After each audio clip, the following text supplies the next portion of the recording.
Batu, Marana, Nikto. You must remember those words. Gordon's alive! You know what the Turing test is? I know Kung Fu. Dead or alive, you are coming with me.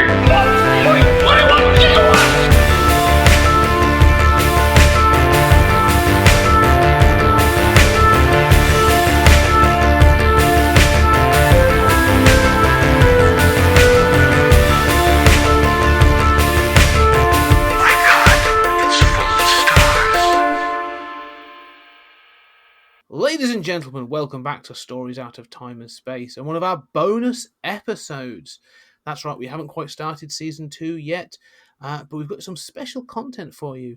I'm one of your regular hosts, Scott Weatherly, and as usual, I'm joined by Julian. Julian, how are you doing? I'm doing great. How are you, Scott? I'm great, mate. I'm doing really well, and I'm especially enjoying this because this is an easy one for us because we're going to hand back to ourselves at a previous time and space, and us talking about a former film that we did before. So, are we time traveling, Scott? I think in some way this is going to be some form of time travel. Yeah, I'm taking it as time travel. But this is an episode that you and I did for the sort of sister podcast, the one I do, 20th Century Geek. This was episode 53, so this is quite far back. And we talked about Planet of the Apes, the original Planet of the Apes from 1968. Yeah, and if I recall, we kind of went off on, the whole original Planet of the Apes trilogy, or 5-film quadrilogy. But yeah, I mean, I think that these are movies that we talked about together, and they sort of have become touchstones for the two of us because we know what each other think about them. And so it wouldn't be fair to let people, not have a refresher course there. That's true, and I think the other thing as well is, as we go through these other films in from season 1 into 2 and 3 onwards, we're going to try and not repeat ourselves and stuff. So, if we never got to Planet of the Apes, I think that'd be a real shame. So it's good, and I appreciate getting this out to the listeners now to see our thoughts on Planet of the Apes. So, without further ado, I shall hand us over to us in a former life. I don't know about your experience. So, where did you come across Planet of the Apes first? What's your first exposure to the Planet of the Apes series?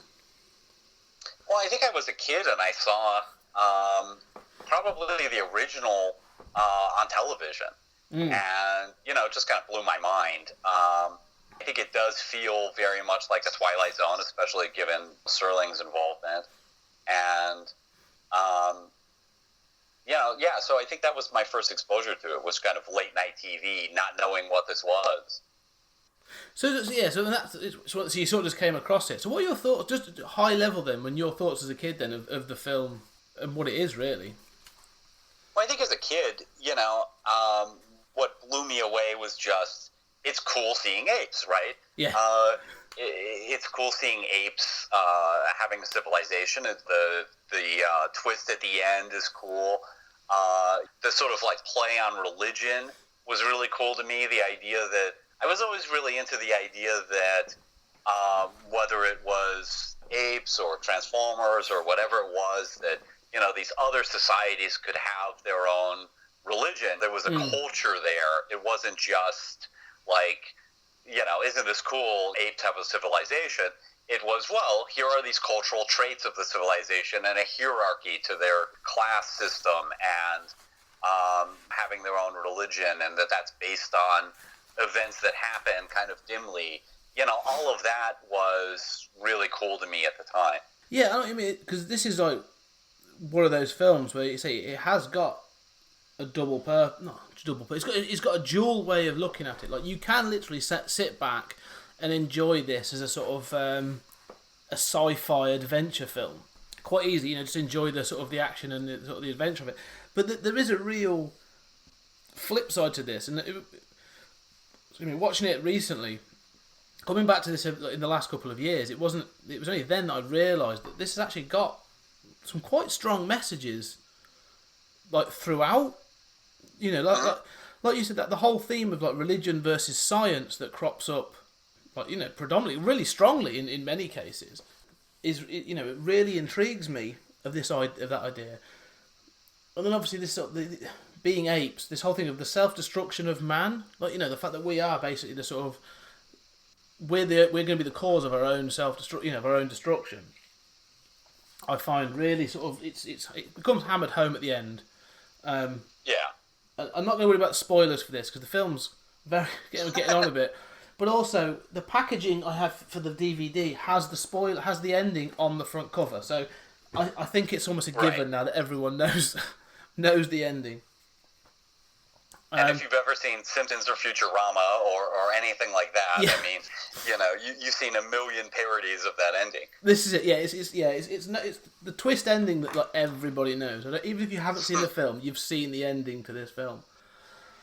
But the one I sort of the one sort of theme that actually came through a little bit more watching it this time I hadn't really noticed. And I think maybe because I was thinking about the time frame that it was made in, there does seem to be echoes or sort of notches of like the civil rights. Yeah. Both sort of like class and social inequality and it really sort of stood out to me more this time than it has in the past. Yeah, I think that's true, and I think that really becomes kind of context for the third and the fourth when they travel back in time and they're in the present day and what was then the near future, and that becomes kind of explicit. But I like that can be read on different levels, that there's the level of like seeing this as a metaphor for race and for social issues like that. Then there's like animal rights. Then there's a kind of level of like, to what extent do we identify with people based on speech and intelligence? And I think that this is an issue, especially with like issues like autism, where somebody can be nonverbal or be verbally challenged, but their brain is actually fine, but they're seen as somehow deficient or lesser, or people will talk about them as if they're not even there, even though they are completely observing and hearing everything that's being said. They just have trouble expressing it. It's amazing to me the extent to which speech is such a defining characteristic of our evaluation of not just intelligence, but also humanity. Yeah, I mean, that's something that's really odd in this film that, again, sort of like came through more this time is, they define speech, and, we'll get past the fact that these sort of, that they all speak English and can read English is a, we'll ignore that factor for now, but, yeah, the fact that, like you said, that he can't. They're looking for them to talk. So the fact that like being able to produce speech is so important. But they seem more impressed by speech than they do the written communication, which I think is probably the ability to form a written language is actually probably more a show of evolution than speech. True. But the one thing that really there's one thing that really surprised me in this film is when. We'll jump around a bit in the film, but when Taylor actually tries to write something in the dirt, the mute humans like try to get rid of it.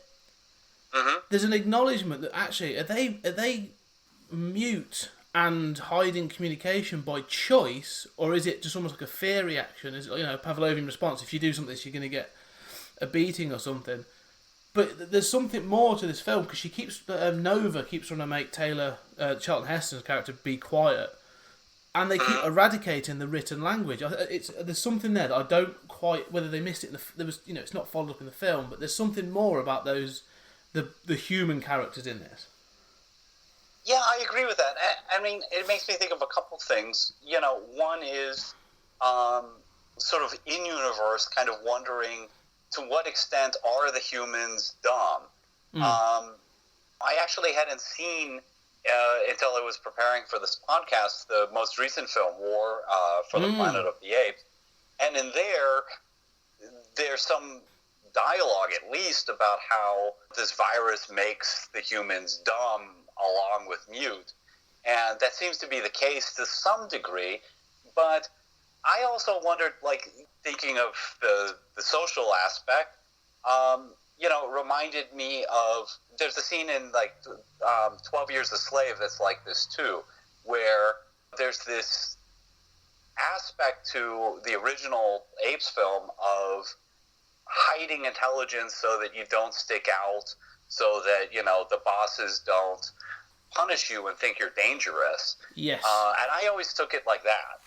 Yeah, don't put your head above the parapet because you're going to get it sort of like chopped off sort of thing. Don't stand up sort of thing. Yeah. I can see that. Yeah. They don't want us too smart. But yeah, so almost there's an acknowledgement that they know that being too smart is a danger to them. So it's almost like a defense mechanism of like, no, we're quite happy being limited. I think limit seems to be a big theme in the film as well. Like, if we're saying that the human characters are happy to limit their ability to communicate and talk, like the apes are also limiting themselves because they don't want to evolve any further. They seem like they've reached a plateau of like, yeah, we're going to sort of figure out this and that, but we're denying flight, we're denying evolution, we're denying this, we're denying that. That restriction on information and communication is sort of like hangs quite heavy over the film and the rest of the series in some respects. Yeah, I definitely agree with that. I haven't thought about that, the theme of limit itself, but I mean, I think of, that kind of, going back to Frankenstein, I mean, that sort of struggle between science and humanity. I mean, and in, obviously the original Apes was produced in the context of the Cold War and the idea that nuclear destruction was probably going to happen. And that's certainly there in so much of the fiction of the time. And that's there at the ending. I think it's one of the aspects that resonates with me, but maybe seems a little dated. But I always connected that kind of like idea of limits of, the struggle between evolution versus these forces keeping us back, as tied somehow to that theme of, sort of science destroying us, or, science can free us, history can free us, but it can also destroy us. Yeah, I think that sort of, I think you're right. I mean, yeah, it's the fear of science in this, is prevalent. It's almost like they don't want science to get too far to find anything new, whether it be archaeology, psychology, or anything else. And that obviously comes up later in the second film, beneath the Planet of the Apes, because then they find the whole mutant race of people, they worship a nuclear weapon, and the real sort of like, science is evil kind of thing really crops up then. But yeah. Yeah, I mean, I have such, I know that the second one is looked down upon, but it doesn't have that thematic resonance that we're talking about with the first one, where you can analyze it in so many different ways. But, I just find the second one just kind of a fun B-movie romp in a way that I really enjoy, even though, it's sort of reviled for some of those same reasons. Oh yeah, I know what you mean. I totally agree. I think it's it's not as strong. It's not as strong in the classic sense, but it's a lot of fun and it's very silly. And I love the. I'm not I'm not going to worry about spoilers because it's an odd situation where this is a series that keeps trying to stop itself but still keeps going on. The first one you think, okay, well there can't really be a sequel to the second one. Oh, they've done Beneath the Planet of the Apes. And Beneath the Planet of the Apes literally ends with they can't have done a sequel to that. But it destroys the world. And then there's I forget the order on that, but there's I've got a minute. It's Escape from the Planet of the Apes, and then so they go back in time, and so you go, oh okay, they've done that, and then that ends, with the death of certain characters. And you think, oh, that's going to nail that one, and then they do another one. So it's like whoever was writing these keeps trying to kill off the series, but the success of the series keeps demanding that they keep going. Yes. And I dig that. I mean, it's kind of like there are some things that are written as epics, right? And I mean, obviously we're so familiar with that now, with whether it's like the Lord of the Rings, or or the Marvel Cinematic Universe, where everything is connected, everything is like part 20 or 40 or whatever it ends up being, and we're so used to that now. But I mean, it does feel like they're just writing the next movie, and they write themselves into corners, and just figure it out, and that's almost funner in a way. And I feel like it in some ways it works for me as a kind of overall epic as a whole. I mean, I think that's what stands out for me perhaps most about the overall series is that while the last entry is the weakest, that it nonetheless does seem to come around, and it does have that kind of question of like, are we watching the same timeline or has time been altered? But I do like I do like this kind of like we've taken it to the ultimate conclusion. We've created a kind of like sealed loop, a kind of sealed circle. So I like the idea that the timeline hasn't been altered. Oh yeah, that kind of like epic feel, which is ironic because it wasn't written to be an epic. No, and that's I totally agree that these 5 films, when when watched together, they become a Bootstrap Paradox. Like, and I like the fact that in Escape from the Planet of the Apes, when Cornelius and Zira go back in time, there's an acknowledgement that the space shuttle that Taylor, the Charlton Heston character, is on, has just taken off. So the reason he doesn't know about them and has never seen walking, talking apes is because he's already in space.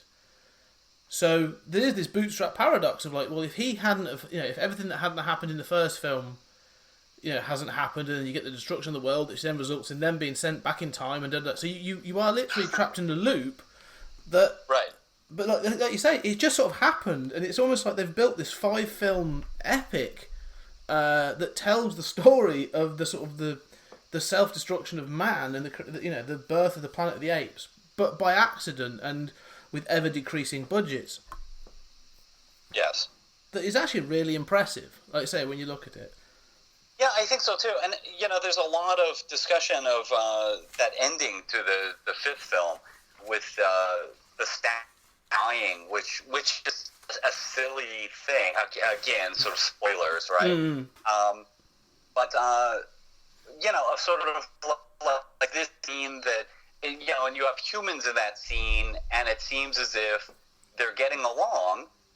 Does this mean that we've changed the original timeline, or is this conflict going to continue and we're going to get a kind of rise of religious orthodoxy among the apes, and we're right back on the original timeline? And there's a kind of ambiguity there that I think the ambiguity is pleasing, but I prefer the sort of closed loop thing. I mean, it doesn't make sense really otherwise that you can go back in time and change time anyway, and then how did you go back in time in the first place? I mean, I definitely think there's more to it though, because I mean, they acknowledge at the in the Planet of the Apes, when they crash land back on what they find out to be Earth, they say they've been gone technically like just over 2,000 years.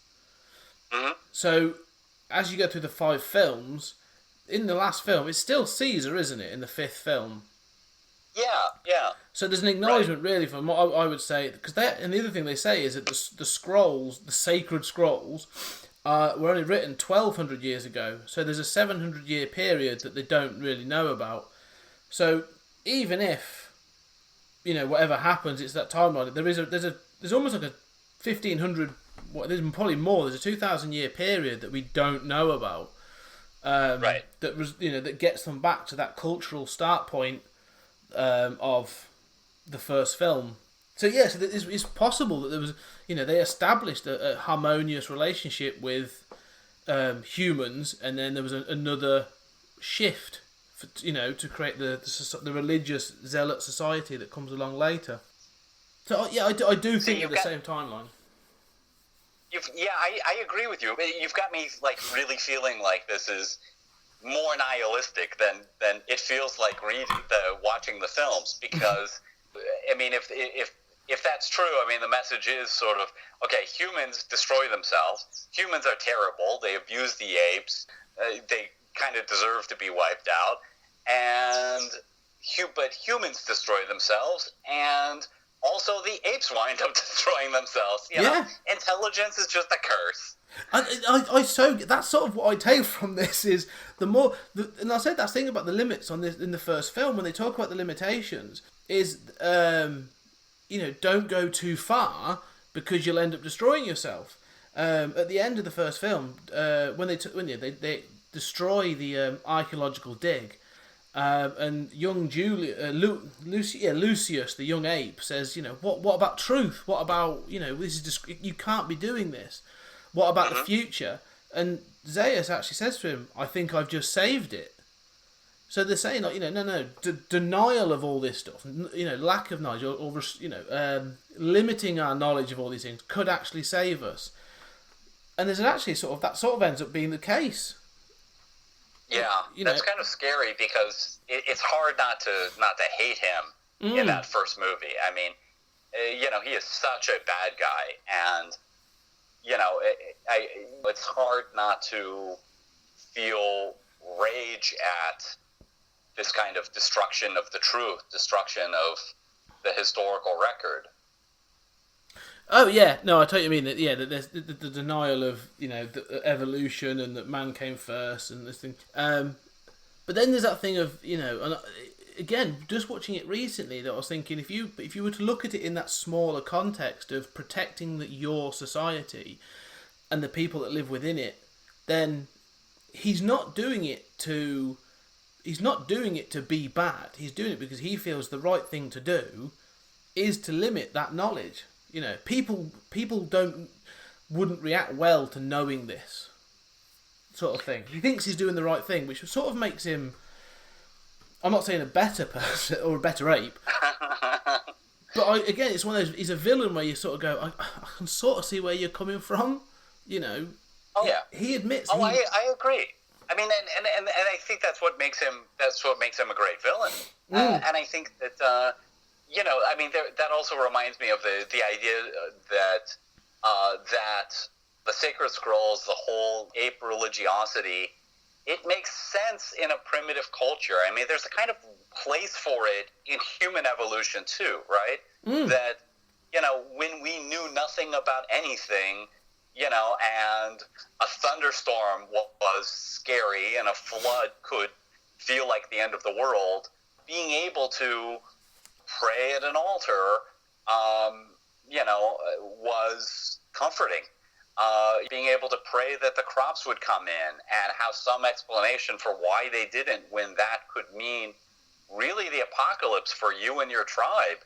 I mean, the idea of just not living in a random, unpredictable, chaotic universe, in that sort of dark environment, religion could be a light or at least a comfort. Yeah. And I think, I mean, in the original novel, the apes are more technological than they are in the movie. And I think that's one thing that the more primitive ape culture, although obviously you have a movement towards science, you have time for a shift. And I guess that's the way I perceive it, that ape civilization has progressed to the point where maybe they're capable of handling science, but they're still persisting in this religious thinking, and it's this kind of like crux point in history. It's sort of, the Galileo point where there could be an ape enlightenment, but it's not really going to happen. Yeah, and I do think that's really interesting that you say that there's an enlightenment, because it does feel like that. They're on the verge of something, because they are talking about sort of like neuroscience, they're talking about psychology, and then when you get the young ape Lucius, he's the one that's talking about the future and development. You think, there is almost that, there's a push, there's something coming. It's coming from the chimpanzees that they want to push, it's that sort of thing and you have that class system.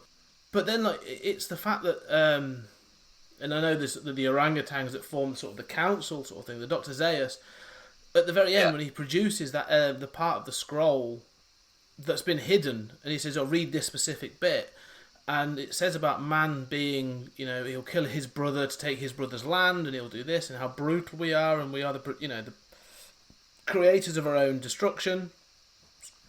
And instead of sort of trying to defend us, Charlton Heston just goes, well, yeah, it's a fair cop, to be perfectly honest.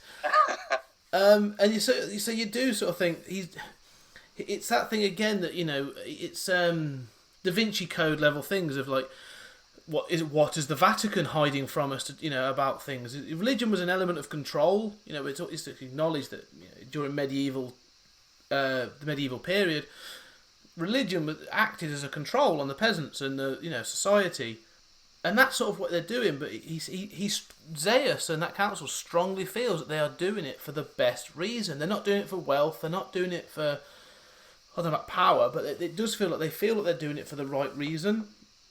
Yeah, I agree with that. I mean, I think that there's also this way in which, in the passage you quoted, that we sort of define civilization by some sort of other.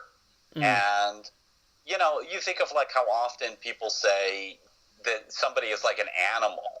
I mean, that's such a base thing, right? I mean, somebody is not honoring their word. Somebody is not acting honorably. Somebody is giving into their animal instincts, right? We even today define ourselves as human beings as sort of these kind of rational, civilized, controlled things that we're really not. But we need this kind of other to imagine that we can be better, right? I mean, instead of just saying, be rational, we say, don't be like those animals who are irrational. Yeah. And I think that's not a bad thing, like you said. I mean, it might not be good if you're a human and you're being defined as the other, but you see the function that it serves within ape society. Yeah, and the other thing to remember about this as well, really, is that it's not a global society. This is a small thing, because they acknowledge that there's the forbidden zone, and they do ask, like, well, is there another forest beyond the forbidden zone? What else is out there? What have you seen? What do you know?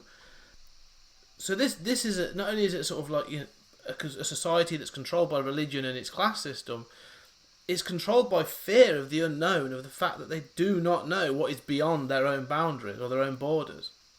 Yeah, I like the idea that, in the original Planet of the Apes, there's like an ape utopia somewhere else, where they're just living it up, and eventually they're just destroyed by the Alpha Omega bomb, Yeah, there's an ape Wakanda somewhere, like just flying cars and teleportation, and they do not see this coming, that this primitive society is about to wipe them out by accident.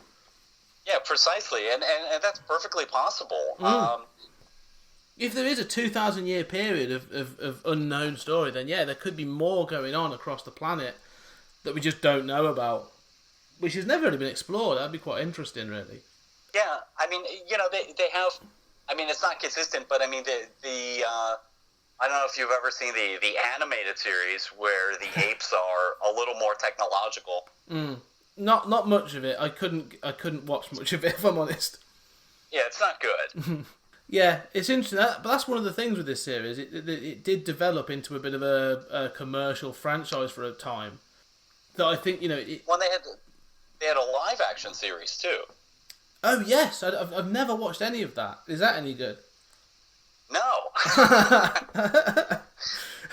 No, and I haven't watched all of it, but no, it's from what I remember, it's not very good.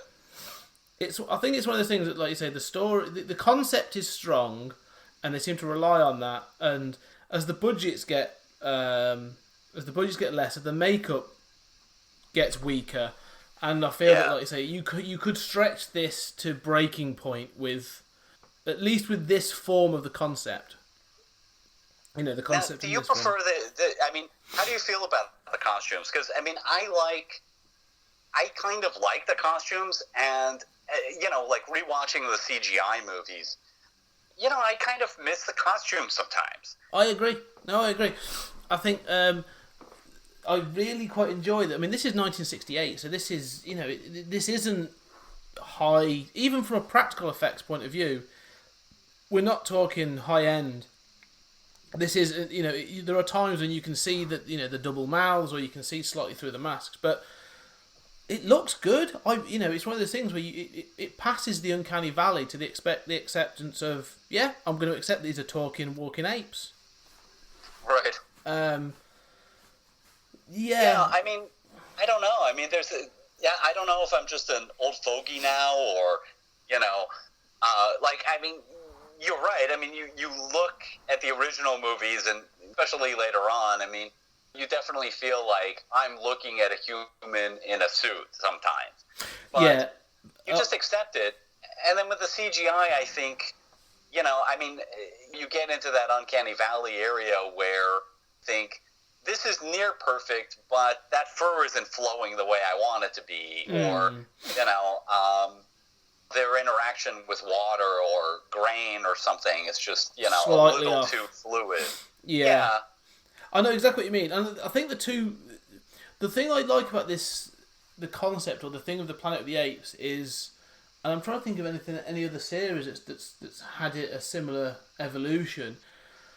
Each time they've tried to go at it, it has been, they've done it in a different way. Like, they haven't tried to just continue, or just to go, oh yeah, here's what we did before and we're going to do it again. Even if you look at sort of the Tim Burton one, from I think 99-2000, like the practical makeup effects in that are astounding.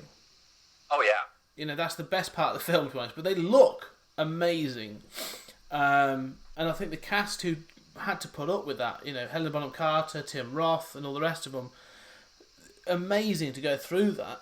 But again, like they say, the tone is different. They've tried to take a different angle. Didn't quite work, but I always think back when I watch that film, like, fair play for trying to do something different.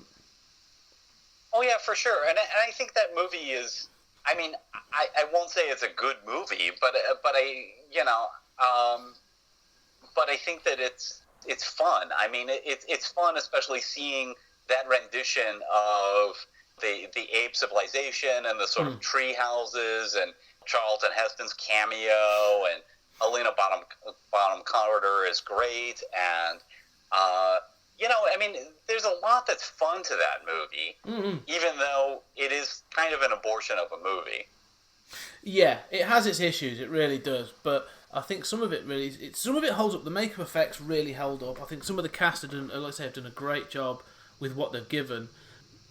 Mark Wahlberg was just on the rise then, so it's just unfortunate, but it's the thing is the twist ending of that one, is closer. I haven't actually read the book, and that's on me really, but the twist ending of the Tim Burton film, the reveal, is closer to the book than the Charlton Heston one, as far as I'm aware. So they tried to pull it back again, bring it back to the sort of source material and stuff, and take a different swing at it, which again I've got to give them their due for. But I think they got them again, like we've said about all the themes you can pull from the original, and this sort of like accidental epic paradox that they've created with the original series. Like, none of that seems to hang on off the Tim Burton one. It's just played to be a blockbuster. Right. And I kind of feel like, I mean, I remember that ending being so maligned at the time, and people were so angry. I mean, they left the theater confused. I mean, people said this, and it is, I mean, unlike the first movie where the reveal kind of shows you what's been going on all along, I mean, the reveal is a setup for the sequel, right? Yeah. But I think, like, that is every movie I've seen that's made over $100 million in the last 12 years. They're all setting up the sequel. They all really, it's very common that they don't even make sense without thinking of the sequel. I mean, and maybe that movie would have done better a few years later when audiences were more used to that idea of, oh, well, this doesn't make sense, but it'll make sense in the sequel. I mean, this is setting up a dramatic conflict. Yeah. But that was so maligned. That's a really good point. I've never thought of that. That if that had been released, I mean, so that was released in 2000. But if that had been released in 2014, post Avengers, say. Yeah. Yeah, you're right. People would probably have accepted that a lot more. Okay, they're going to do an Apes universe, and we're going to get these other things. Yeah, I think you might be right.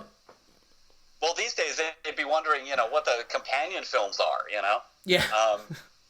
What the larger Apes universe is going to consist of. That's it. When will we get the Nova origin story?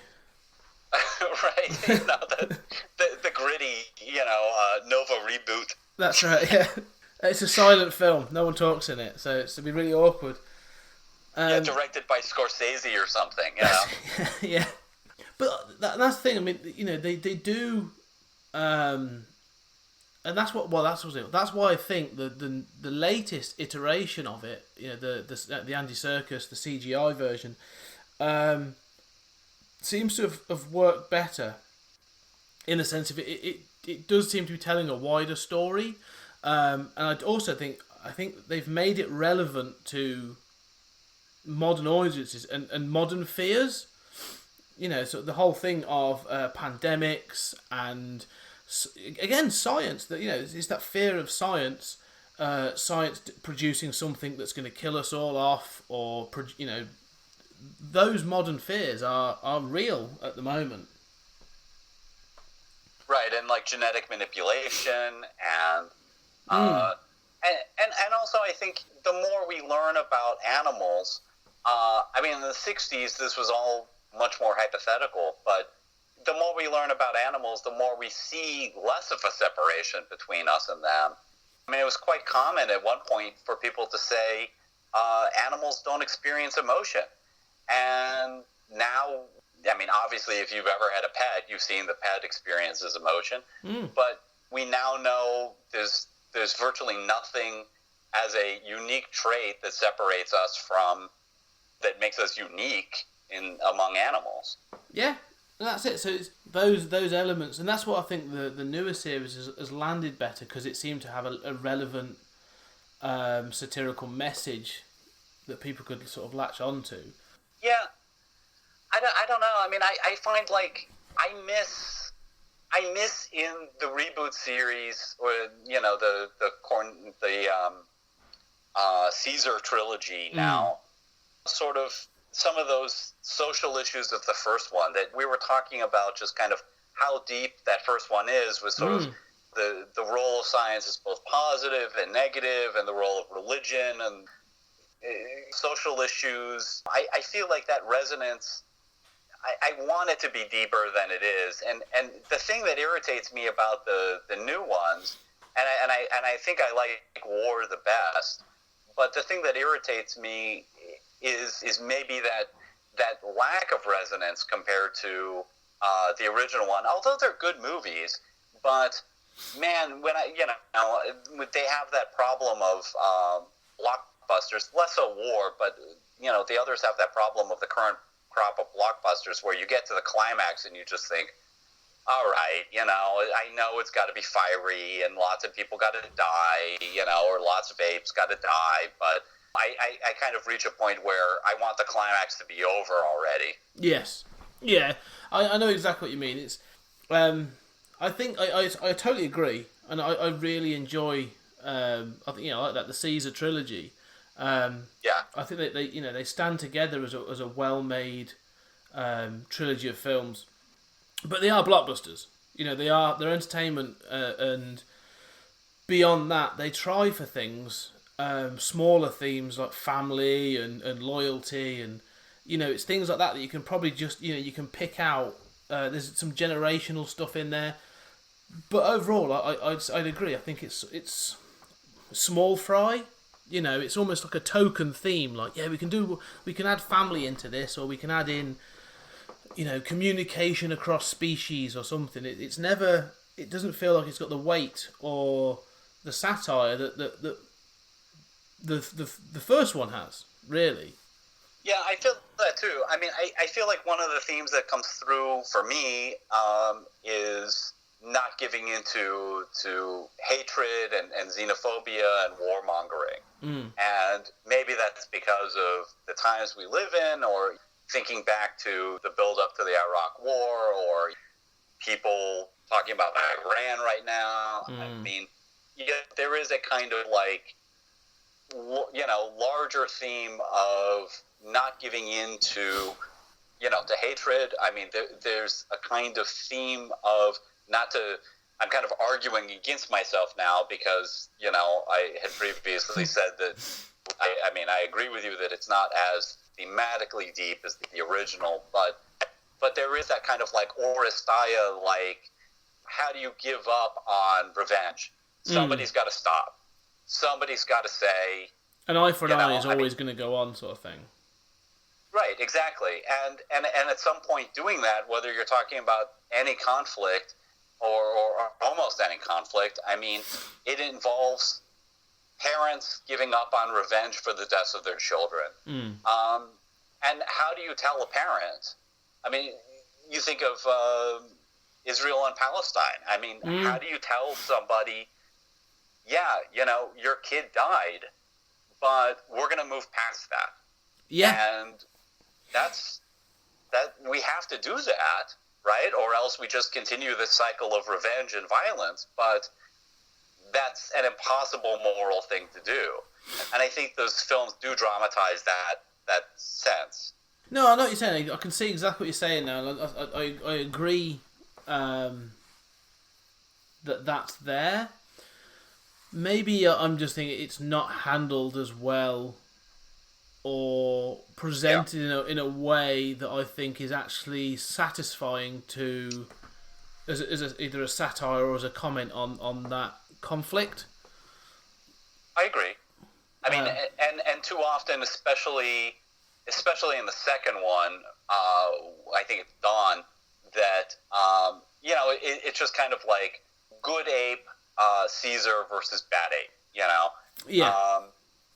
And even in war, it's just kind of, this is the bad human, and there are good humans too. These are the watered. But I so these. The thing is, like you say, these are the watered down versions now. Like you have to have the clearly good hero. You have to have the clearly bad villain.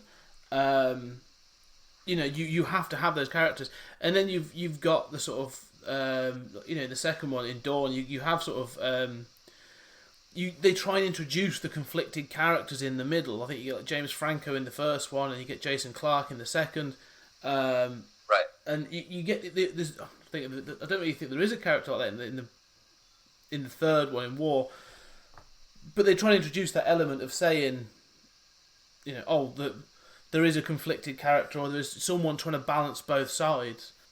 But like you say, they have to have the heavy villain and the heavy hero just for the audience and in this sort of blockbuster watered down era. I think that's why I like. I think that's why I like War the best. Is because, besides I dig Woody Harrelson. I mean, he's set up to be the big bad, and again, spoilers. I mean, he's not eliminated through the actions of Caesar. Yeah. He's eliminated through happenstance and the fact that you don't get. The movie still tries to have its cake and eat it too, and have a big military conflict right after that. But the fact that the big bad isn't a 20-minute fight scene with fire and everything pleases me, and it kind of deconstructs a little bit, at least, that kind of blockbuster formula. And then, I think that if anyone is conflicted in that movie, it's Caesar himself. Which is a really good point, actually. I thought, I know what you're saying. I think and I dig that. Yeah. I like the idea of sort of living. It's almost like Kirk in Star Trek VI, right? Like the end of the original movies, and Kirk is kind of a dinosaur who can't give up on his hatred for the Klingons, because they killed his son. There is that kind of like, I've lived long enough that I have internalized some of this conflict. I've internalized some of the hatred, and a new generation has to come along and start fresh and be able to let go of this. Yeah. Yeah. And I mean, I'll be interested to see. You know, they've made. At the end of the day, these are all designed to make money, and War did make sufficient money. You know, money to make it for them to continue with a sequel. And I would be interested to see where they go with this post Caesar story. You know, like I say, what is the continuation of this? When it's just dawned on me, really, you know, when you see the covers of those three films, like Caesar is the star.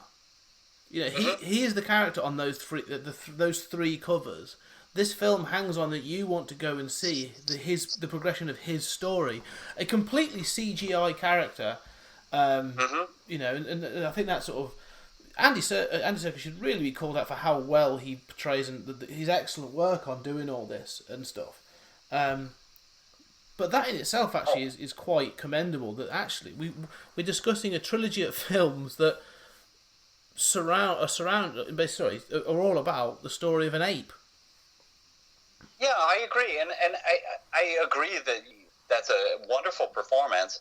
And you know, while I have my quibbles about those movies, I mean, I do admire them for telling a coherent story far more than if you pick out another so-called trilogy. You know, whether it's Dark Knight, whether it's, I mean, which admittedly has great highs, or you know, Star Wars or whatever. I mean, these most recent three films do hang together to tell a kind of coherent story in three parts that work as a whole really well to me.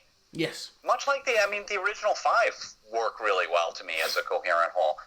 And I am also interested, and I was looking it up, and I guess there's rumors that they're going to do another one, but there's nothing really announced yet. But, you know, I mean, it'd be interesting whether they go, like, jumping ahead 10 years and kind of seeing Cornelius sort of growing up and not having known his father and having this, whether there's a Cornelius trilogy that follows this, or they have the ship departing in the first one.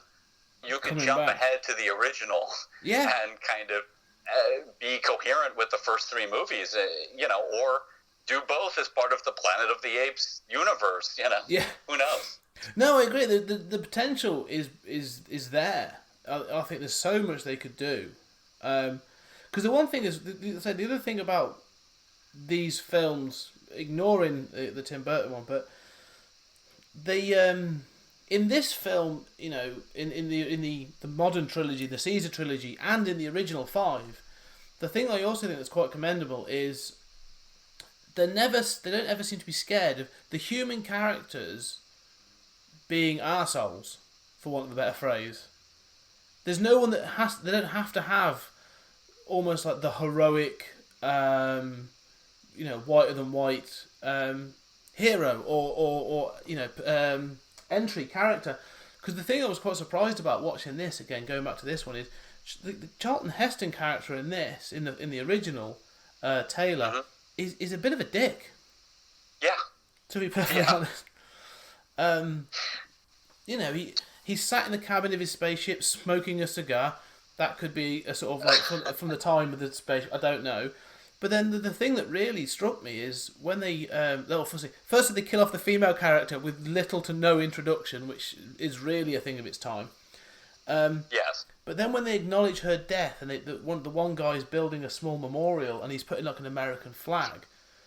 His reaction of just laughing at him, of how ridiculous that is 2,000 years after we've left, you know, whatever, is actually quite like almost hurtful. He's like, you know, do you know how ridiculous you are in the face of everything we're doing? Yes. And I was a bit surprised by that. And part of the film is him being humbled, and his arrogance sort of like being thrown in his face a little bit. But he never really. He learns lessons, but he stands by his own pessimism throughout the entire film. Yeah, I like that observation a lot. I hadn't thought about that, you know, the sort of like arc of him as a character towards humility. You know, I guess I'm so... The thing is, Charlton Heston just has that Charlton Heston swagger, no matter what he's doing. That, you know, even at the end, I mean, once he has the upper hand, he is quite dickish. You know, he has that sort of like, I'm in charge here, sort of John Wayne swagger about him. You know, in a way that is kind of repulsive. Well, yeah, I mean, the moment he gets a gun, he gets all his confidence back, and you know, it's not surprising. You know, card-carrying NRA member, I'm not surprised, but there was a moment in the film where, like, he's gone through this, he's been stripped naked, he's been hosed down, he's been humiliated, and you sort of think he's accepting these primates, these apes, as equals. Like, he's communicating with them. He's awesome. And then he gets given a gun, and they'll say he steps up and he's like, "No, I'm in charge, and I'm going to prove to you that man came first and we were better." And it's just sort of almost like a step backwards. Yeah, I do feel like at the end of that, I mean, if there is humility, it's in that, you know, sort of final reveal. But I do feel like even at the end, where, you know, clearly he has ape allies, he doesn't seem to even then, he speaks to them. It's sort of like, where are you going? I'm heading out into the Forbidden Zone to find the truth. Yeah. He still doesn't seem, to my taste anyway, to really be accepting them as equals. He still has a kind of, and maybe that's just because of that swagger.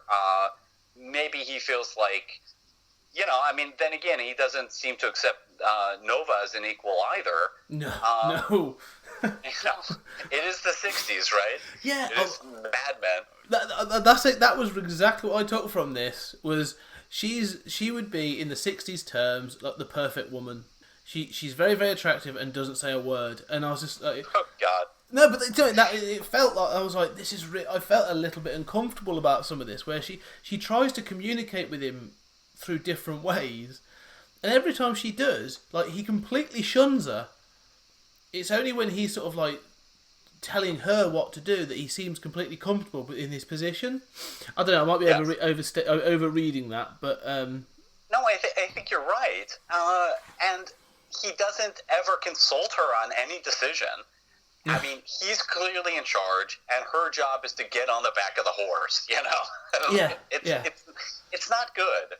Well, it's interesting, because the thing at one... I actually, you know, I said I haven't watched it for a while, then when I watched it, there's a bit where they do go out, and they're about to go back to the archaeological dig, and he acknowledges, this is her land, this is where she comes from. And I actually thought that, he's going to sort of try and communicate with her to get information about the best way of doing something. And no, doesn't happen. He literally then he just says to him, "No, this is her land, and that's why she knows something." And then he walks off, and I was like, "Oh, all right, well."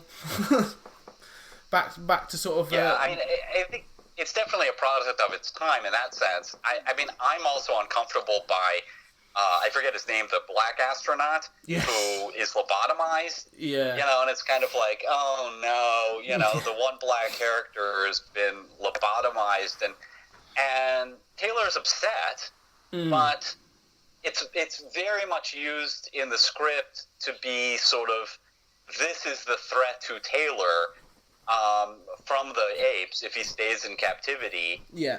As opposed to, like, this is a terrible human tragedy in its own right.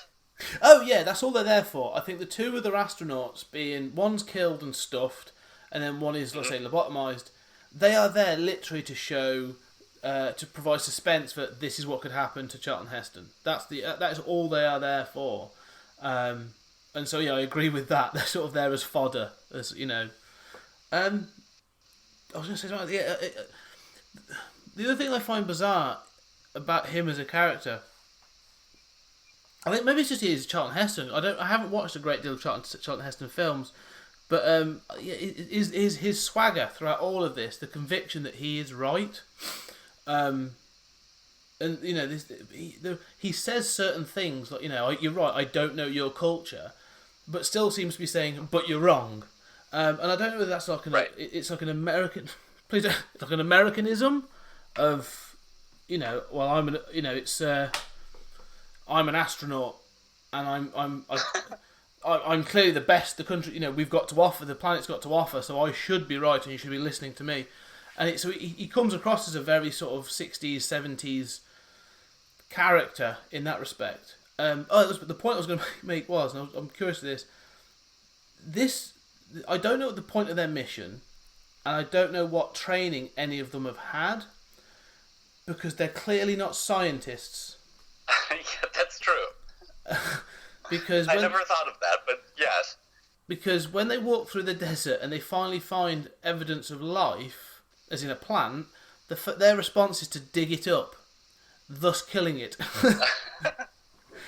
And then when they find water, their response is not to think, we'll leave somebody on guard to guard our uniforms. They all just strip down naked and jump in without testing the water or the fauna or the flora and fauna around them. They literally just jump into this water on an alien planet.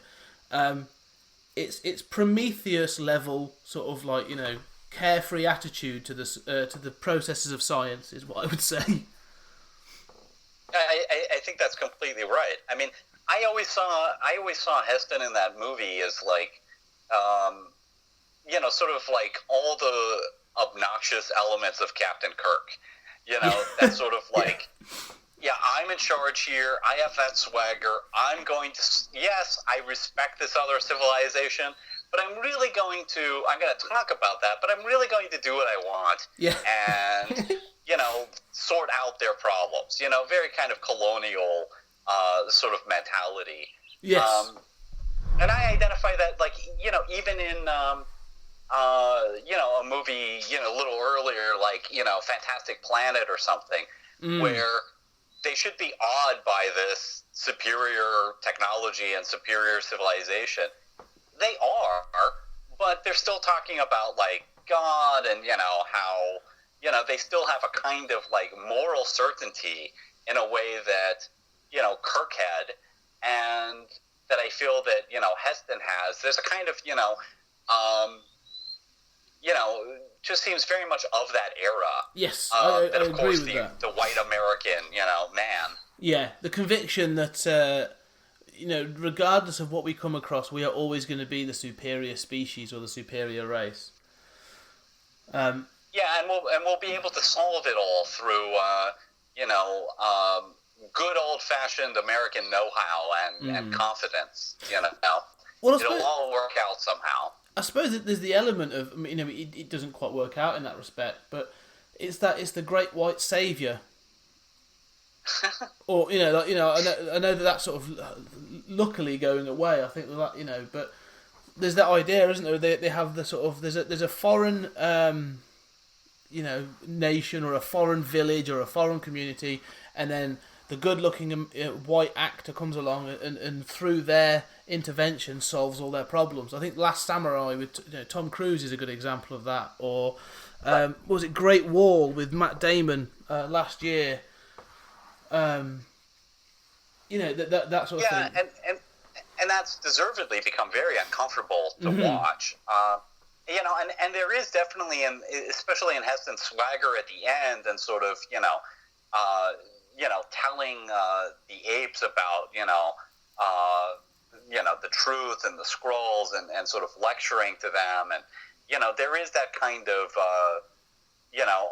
only this outsider can, who's the great white savior figure, can kind of fix your society. In a way that, we're really kind of tearing this movie apart. But it's true. It is. The thing is that it is very much of its time. But that's not to say that it's not a great film. I really enjoy watching it, and like I say, picking out the satire. This film has got a lot to say, but it much like we've said with the others, it had to be an entertaining film within the context of entertaining people in 1968. So you weren't going to get having a black astronaut, or a coloured astronaut in this. That was probably like, oh, well done. That was a thumbs up moment in 1968. I don't know. Right, like tokenism was not a thing back. Tokenism was still like thumbs up. Yeah. Uhura gets one line. That's cool. At least you have a black officer on the bridge. Yeah. It was the same thing. I mean, I don't know what the reaction would have been, but the fact that Charlton Heston, kisses Zera at the end of this, like, is an ape. Yeah. I was in my head. I was thinking, is that going to be some sort of progression? We know she's a white actress underneath the white makeup, but she's still being portrayed as an ape. I wondered how people would have reacted to that at the time. Yeah, I mean, I think that in the context that's progressive, right? I mean, I like what she says about "you're so damn ugly." Yeah. This. I mean, that's a great line, and this idea of kind of, for all of its kind of swagger and the things that we're criticizing, that there is a kind of cultural relativism there. This kind of like slight, ever so slight sort of deconstruction of, that handsome white male savior figure, and yeah, you can laugh at it and say, she's an ape, she doesn't know how sexy Heston really is or something, but I do, maybe it's a comedic line, but it does sort of hint at a kind of, even attractiveness is something that's going to vary planet to planet or culture to culture. Yeah, and it's interesting, but yeah, it has a relevance to it. It's interesting because we talk about one of the reasons I sort of the theme I've done for this month has been I've been jumping back. I started in 1988 and I've jumped back 10 years at a time to look at different films from this era. So I did like Who Framed Roger Rabbit from 1988, and I did Invasion of the Body Snatchers from 1978, and then I'm doing Planet of the Apes from 68. And one of the things that's really come out is how the films being created in those eras really does impact how those films are made and the messages that they portray. I'm assuming you've seen the 78 Invasion of the Body Snatchers. But it really plays like the paranoia and mistrust that seeps in that film, and the pacing of it is incredibly sort of like 70s, and mirrors many films of that era. Oh yeah, and just the sort of again the pessimism of that ending of that film, and the fact that it's one small story in a greater sort of tale is very much of that era. And then Bugs Bunny, Who Framed Roger Rabbit, and then the idea of like Bugs Bunny and Mickey Mouse being out, and the commercialism of the 80s is really interesting. So that this again is another product of the 60s. This is a film. Yeah, I think that's very true, and I think that the new films, one of the things that occurred to me is that the difference between making Taylor the hero versus making the ape the hero. Yeah. And it strikes me like, it's a difference between the original Westworld, which I love, and the HBO series, which I'm enjoying. The whole point of the new series is identify with the robots. They're oppressed. They're the audience identification. They're who you're supposed to root for. And whereas in the original Apes, you're rooting for Taylor, right? You're rooting for the good apes, the scientific apes, but you're mostly rooting for Taylor. He's who you're supposed to identify with. That gets kind of deconstructed a little, but, even in some of the later films, you're rooting for Ricardo Montalban, Yeah. And by the time you get to the new films, they are as much a product of their era as, the 68 movie is. And I'm sure that in, decades hence, we'll look back and think, oh, that's so dated, Yeah. And this is one of those things that, like, I know people, there's a whole thing about the thought of rebooting films, and, people sort of argue against it and that sort of thing. But there's a part of me that really thinks it's important to an aspect, because it can give you a real gauge of how society has changed.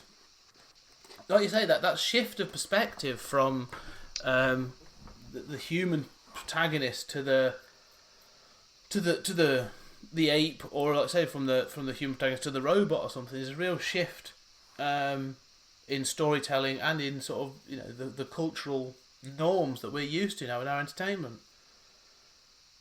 Right, and I think that same shift you see sort of like early sort of. One reason why people love Blade Runner so much is, the replicants are the ones you identify with. And I think that, there isn't in the original, some of the stuff that's bothering us is the fact that, oppressed or marginalized groups are not identified with. I mean, Taylor is... the Great White Hope. I mean, he's the one you're supposed to love, and his swagger is okay, and because it's coming from a good place.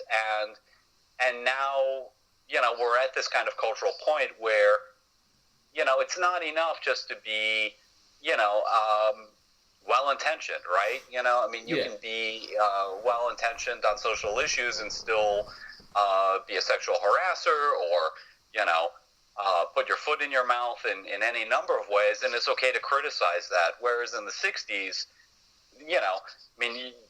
there were people who, could be in favor of the civil rights movement, but could still harbor a lot of sexism and racism, and they, you couldn't afford to discount that person as an ally because, there were very real stakes. Not that there aren't now, but the climate has changed. Yeah, and I think Hollywood, it takes a while for films to get made and that sort of thing, and so the time they are reflecting is always a little bit later. So you do get, if this came out in '68, it's more of a reflection of that mid to late '60s sort of attitude. And again, like for this period in time, with everything that's going on with like the Me Too movement and these revelations and the progression of identification of gender and race and all the other things, that I do wonder in the next couple of years what films, and sci-fi is great for doing this, what films we will see that will be able to be a milestone or a touch point for the cultural change that we're going through at the moment. Well, I think sci-fi is uniquely suited to that. I mean, I think it's probably, I mean, I'm, a huge sci-fi addict. I mean, it's probably like the one genre where I can watch a truly horrible movie and still be entertained. Yeah.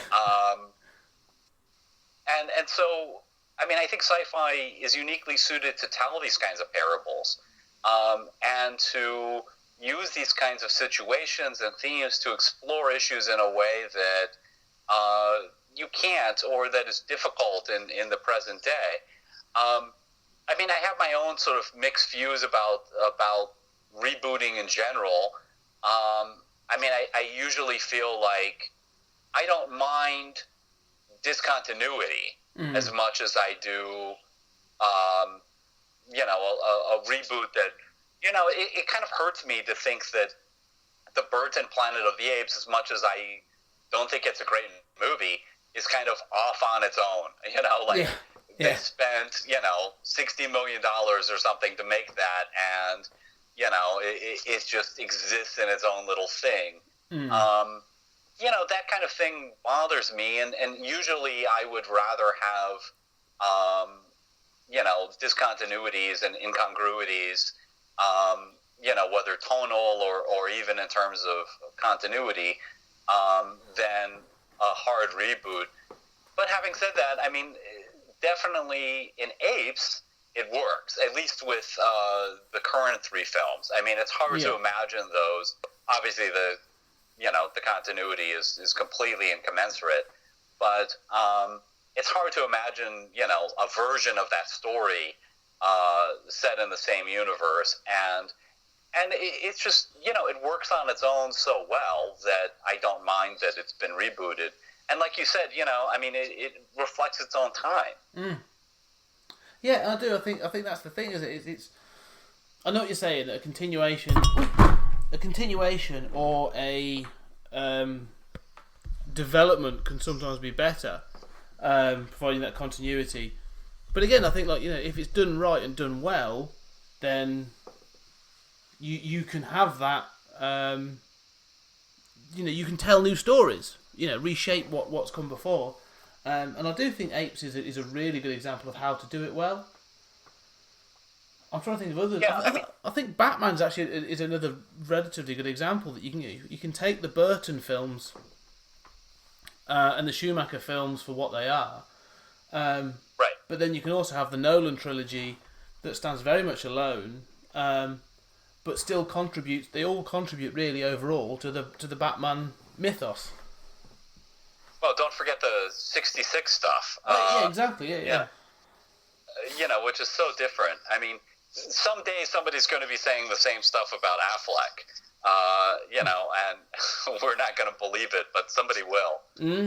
No, it's true. I think that's what's there'll be doing something different and a different take. I think if you're going to do it well, it's fine. It's when it's done.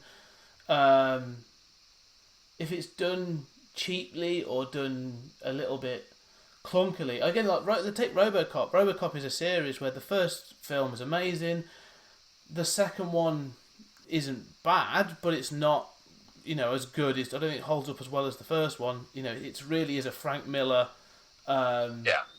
fest. The third one's horrendous. Yes. But then they tried to do the reboot, and in doing the reboot, they tried to sort of make it a modern. They tried to do a modern satire, but without the skill of a Verhoeven, it comes across as heavy-handed and watered down. I agree. But that doesn't mean that RoboCop couldn't say something important about modern, especially now we're looking at like full-on drone warfare, about modern technology. Oh, absolutely. And also sort of like, this rise of AI where you have, the sort of like automated, police units versus, a cyborg. And, we're all cyborgs now, or we soon will be. I mean, everybody who's got a pacemaker is a cyborg. Yeah. We are altering our bodies and I mean, obviously transhumanism is advocating that, but I mean, there will come a day at which this is, feasible. I definitely feel like RoboCop is quite primed for that, although I'm a huge fan of RoboCop 2. I mean, it's definitely not as deep as 1, but, RoboCop 2 was like, when I was a kid, it was astounding, But I mean, I was wondering, listening to you talk, I was wondering, like, one thing that keeps occurring to me is, why has Planet of the Apes had so much success as a franchise? As a sci-fi franchise that it's been rebooted. I mean, it's had a short-lived animated series, a short live series, 3 separate continuities, at least, depending on how you count the animated one. But, you think about, like, this is all based on a French novel, you know? There's no right, and the basic premise is apes have taken over the world, right? I mean, this is not the deepest material to hang a franchise on, and yet, because it's so malleable, it can be rebooted in a way that, like, when we get, like, the next Dune reboot, it's all going to be about, like, how faithful are you to that novel? Yeah. That world is so much more fleshed out and detailed and feels sacrosanct that it doesn't lend itself to kind of, a franchise in quite the same way. That, I wonder if there isn't a kind of, like, not necessarily an Uncanny Valley, but a kind of, like, in the bell curve of, say, like, with superficiality on one end and depth on the other, there's a kind of, like, happy medium where these themes are invoked that we're talking about sort of innately due to the subject matter. And yet it's not so nailed down, it doesn't feel so sacrosanct that you can only do that material in a certain way. Yeah, no, I think that's true, and I think if you were to ask, I don't know, if you were to ask 100 people as they came out of seeing any one of the modern Caesar trilogy and asked them, do you know that this was actually originally based on a French novel? I can probably admit that, you know, a good 90% of them wouldn't have a clue what I was talking about. Right, exactly. So, you know, it's that thing. It's a bit like one of the things I'm looking at the moment is I'm reading a book called Nothing Lasts Forever, and it's the book on which Die Hard is based. Now, and I've said to people, "Oh yeah, I'm reading this book," and then people have said, "I didn't know Die Hard was based on a book." And again, the same for both the other films I've done in this series. Who Framed Roger Rabbit is based on a book called Who Censored Roger Rabbit, and obviously Invasion of the Body Snatchers is based on a book called Body Snatchers. But if you were to ask people, no one knows. So there's no sort of, no one's holding on to fidelity. That's it. Yeah, no one's holding on to that source material to say, well, no, this is it. This is the definitive version. Well, in many cases, it probably isn't, because, you know, the different iterations you've had of the Body Snatchers story each tell the tale of a different era. You know, 56, 78, 93, 2007, all very, very different stories, varying quality, but not, you know, they've all got little bits from that original novel, but they tell a different story. And I think it's the same with the Apes. You know, you can take that concept and work with it, and you can have those themes, keep it entertaining. But as soon as you introduce something like Lord of the Rings, Dune, many comics, you know, people hold up that source material, and the moment you try and deviate from it, they just throw an absolute shit fit. Yeah, I agree. And, you know, but I think there's also something, you know, like, talking about the themes of the original film. I mean, you know, probably those thematic resonances are strongest in the first film. But, you know, you can spin, I mean, obviously, you know, you could do like a, you know, talking about like where the franchise could go. I mean, you could do like a Mad Max Fury Road with apes just fighting other apes with very little dialogue, and, you know, have it be like a chase movie, and it's just and beautiful, and, you know, you could do that, and it wouldn't have any of that thematic density, but it would be amazing to look at. And you could also go, you know, another direction and do a sort of like, not that anyone would necessarily want this, but a kind of, you know, super dense kind of art house movie of, you know, just teasing out one of these themes with some of the characters, that could be a lower budget movie, but could be like a really beautiful, morally complex tale. And Ape lends itself to that in a way that, you know, some of those other franchises don't. But it's just something that sort of puzzles me. I mean, if you thought about what would be, you know, one of the longest, most successful franchises, I don't think you'd intuitively think Planet of the Apes was going to be one. No. Just based on that first film or based on the novel. No. And it makes me think, I mean,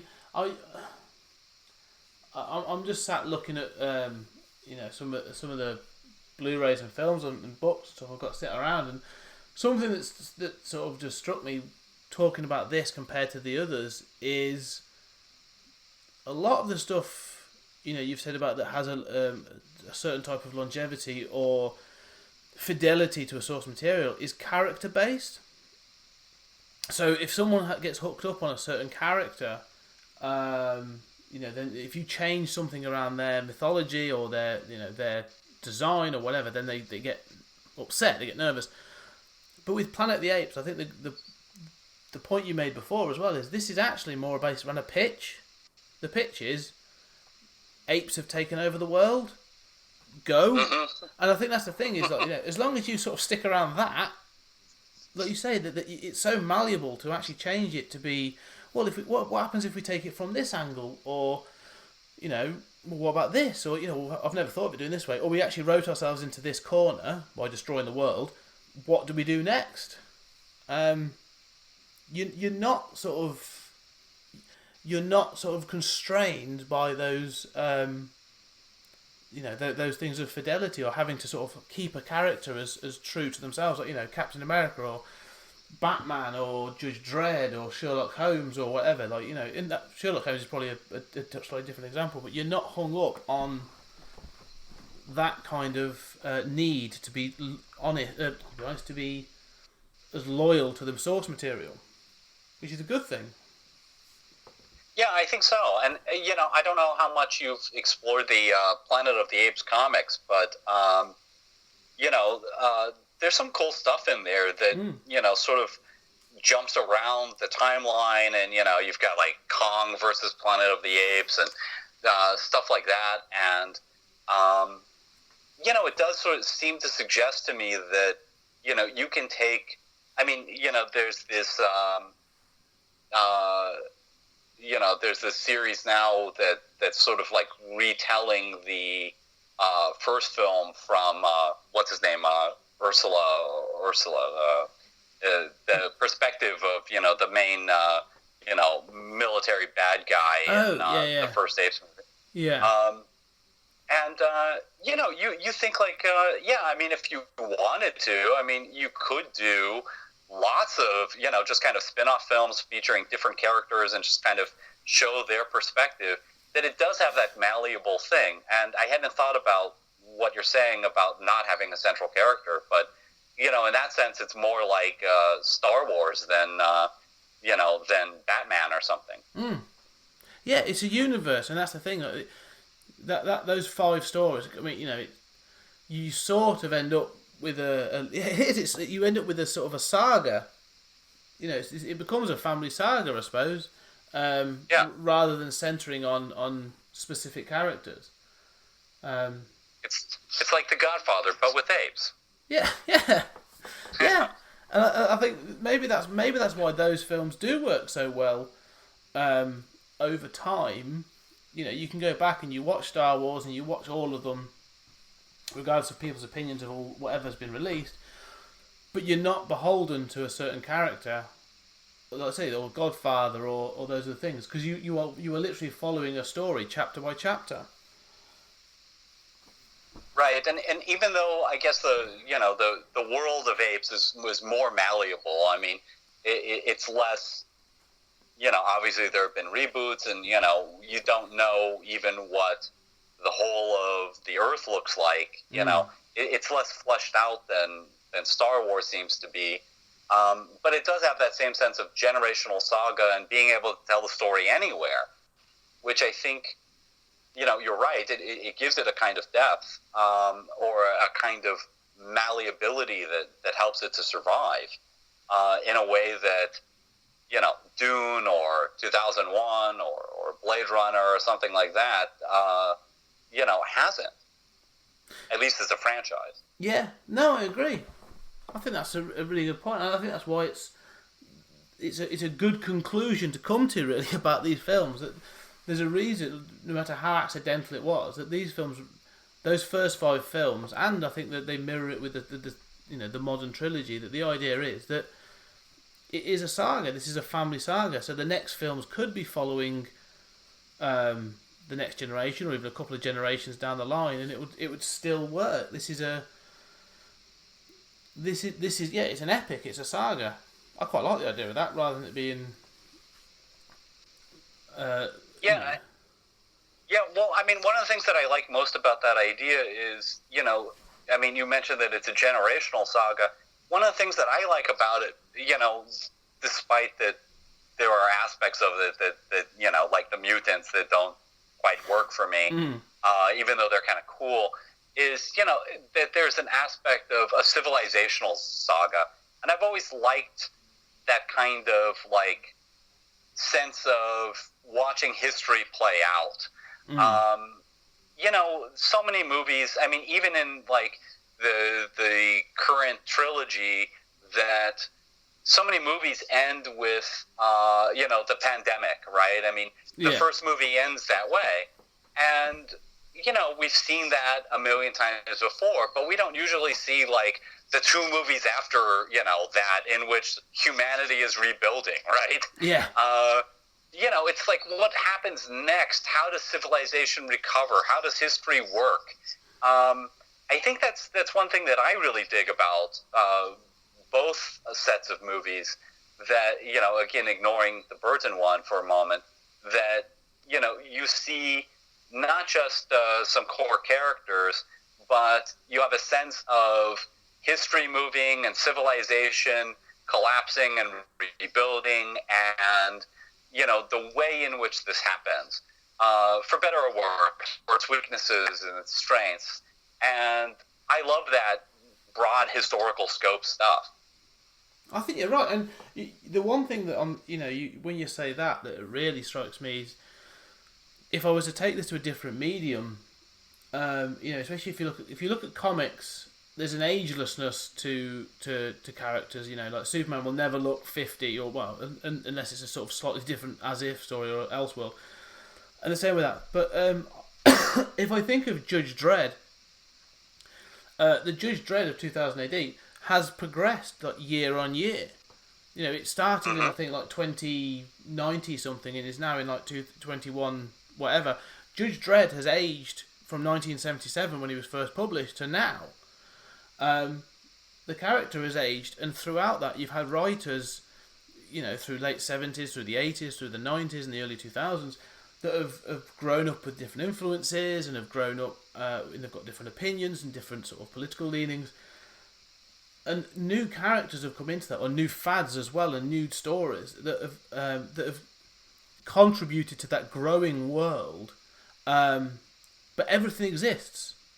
So, the Apocalypse War that happened in the sort of early 80s between the Megacity 1 and the Russian counterpart, that ended up in nuclear apocalypse on the Russian side, still stands. Like, that still has consequences now, sort of 30 years later. And so do other stories. Like, characters will crop up and other things will have consequences. And like you say, it's the same with this. Like, these sagas, this history playing out, doesn't happen very often. And it's really interesting to see how that mirrors the real world, and how that continuity is actually handled. Yeah, and I'm a huge fan of exactly that about Judge Dredd, that, that sense of unbroken continuity, that sense of not, aging in real time, not having a sliding time scale. And, you certainly do see that in the Apes films. Obviously, I guess the Caesar trilogy covers, like, about 12 years, something like that. But it'd be great to continue to see it kind of grow. And, in a sense like that, I mean, that's what people love about The Walking Dead, right? That it just keeps going on. And it's sort of like, well, what comes after? It all starts with where most movies end, right? Yeah.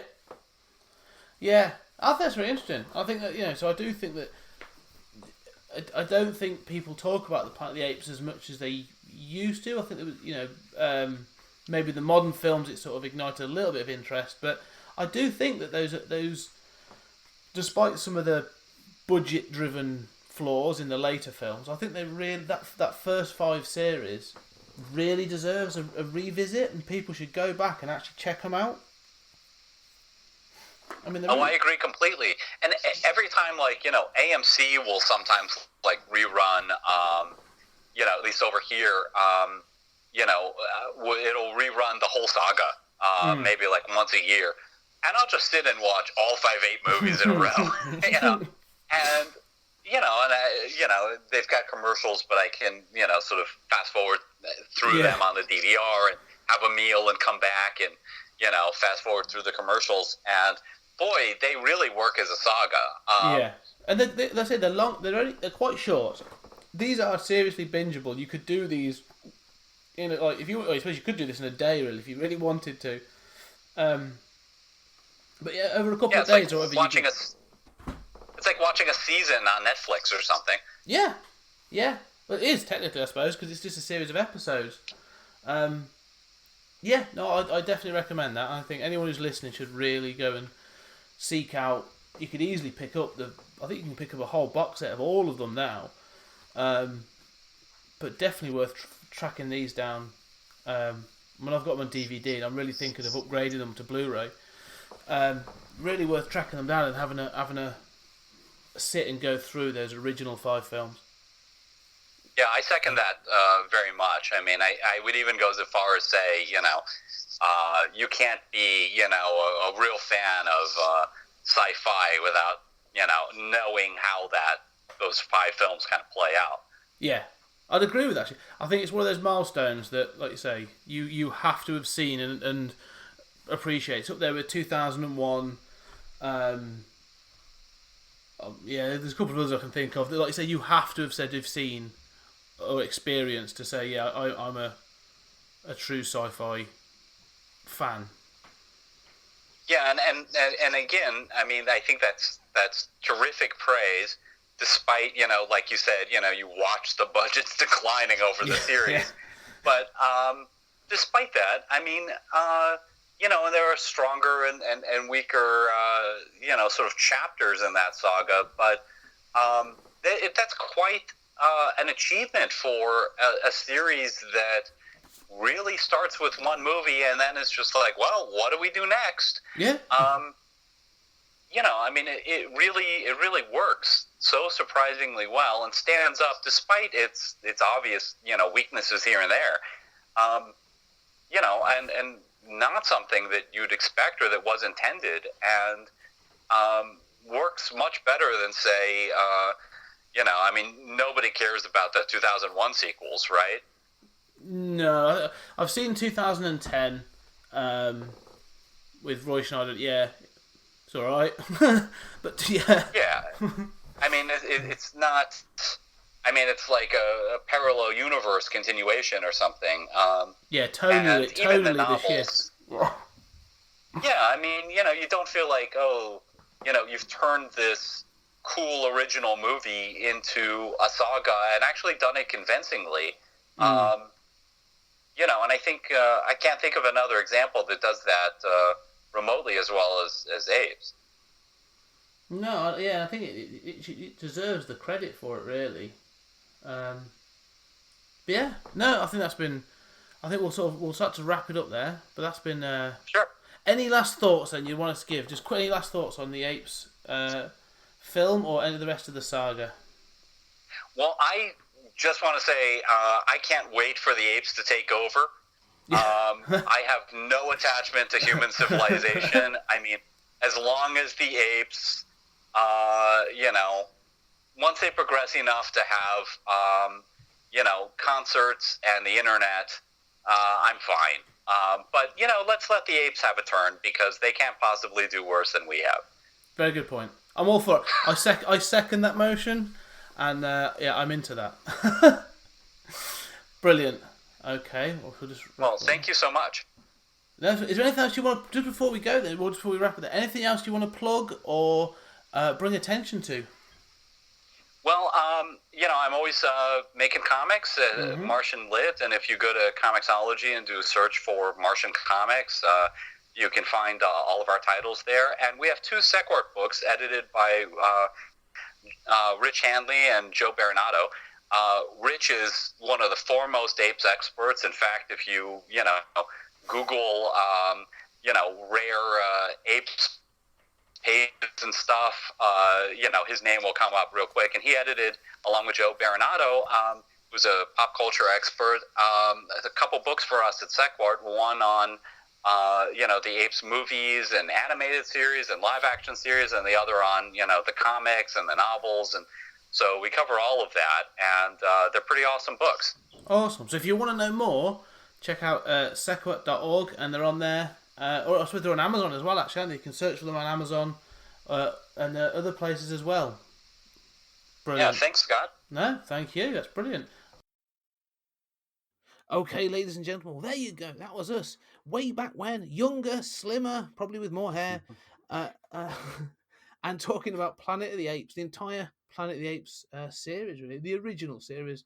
And yeah, so Julian, it was a. I'm just going to touch it. This is still, however long later, they're still great films. I still sort of enjoy a lot of these films. What are your thoughts even now? I agree with former past Julian. Yeah. These are awesome. And I think especially that first one is a touchstone. So, I mean, if you had to give a rating to Planet of the Apes, what would you? Just the first one. What Yes. would you give it? Out of 10. Yes. It could be a sliding scale, really. I'm going to say it's a 7, really. It's a solid 7 for me. It is good. It's aged surprisingly well. I think one of the things is obviously it's because it's sort of influenced so much. It does sort of feel cliched, but you can go back to this film and you can enjoy it. So I'm going to say 7 out of 10. What about you? Well, ding, ding, ding, ding, ding. You had the right answer because that's what I was going to say. I actually, for a while, I actually thought I would give it an 8. And then I looked back and I thought, yeah, that's a little generous. I mean, it is awesome. I think the first one especially feels like a Star Trek episode, just like a really well-made sci-fi episode. But I think it's more a 7 than an 8. But it's definitely, I could see somebody going an 8 on it. So, yeah, 7 works for me. Good. Okay. Well, I hope you enjoyed this sort of trip back in time. And, this is just one of a couple of our bonus episodes that we're going to be doing between seasons and other bits and pieces. So, as usual, thank you, Julian, for your time. This seemed like this was a doozy. This was some hard work. This one, wasn't it? Absolutely. I'm sweating. Yeah. And thank you, listeners. And we'll catch you in our next bonus episode.